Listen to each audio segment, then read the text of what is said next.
Hello guys, pag-usapan lang natin ang breaking news. Ayon kasi sa bali-balita, may pasabog. Maja Salvador, lalamunin si Catherine Bernardo sa pag-arte. Grabe nga naman kasing mag-isip ang iba't ibang mga netizens kung ano ang role ni Maja Salvador sa nasabing teleserye. Bida o kaaway ni Catherine Bernardo na tila naging kabado na ang iba't ibang mga netizens sa pagdadaanan ni Catherine Bernardo sa kamay ni Maja Salvador.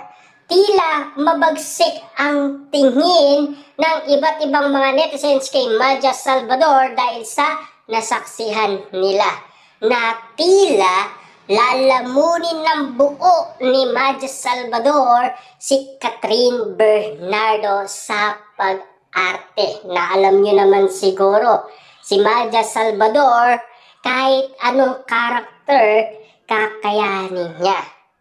Tila hanggang ngayon kasi, bangungot pa rin ito sa iba't ibang mga netizens dahil sa kalagayan ni Catherine Bernardo. Pero, ang nakikita umano ng iba't ibang mga netizens tulad daw ng nasabing movie ni Catherine Bernardo, walang iba kundi ang A Very Good Girl. Baka sakali doon kukuha ng ugot si Catherine Bernardo ayon sa mga netizens. Tila labanan ang nasabing duda ng iba't ibang mga netizens ni Catherine Bernardo at Maja Salvador.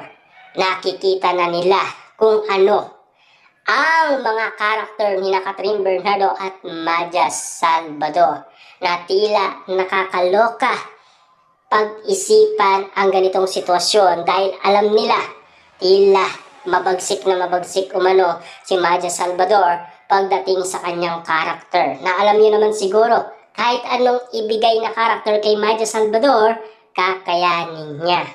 Yan kasi ang sinasabi ng iba't ibang mga netizens. Tila hanggang ngayon kasi nag-iisip pa rin ang iba't ibang mga netizens na tila hanggang ngayon hindi pa rin natatanggal kay Catherine Bernardo ang pagiging pabebe-girl daw. Kaya nga naman kasi hanggang ngayon natatakot pa rin ang iba't ibang mga netizens dahil sa pag-arte ni Catherine Bernardo. Yun kasi ang mga nasisilayan ng iba.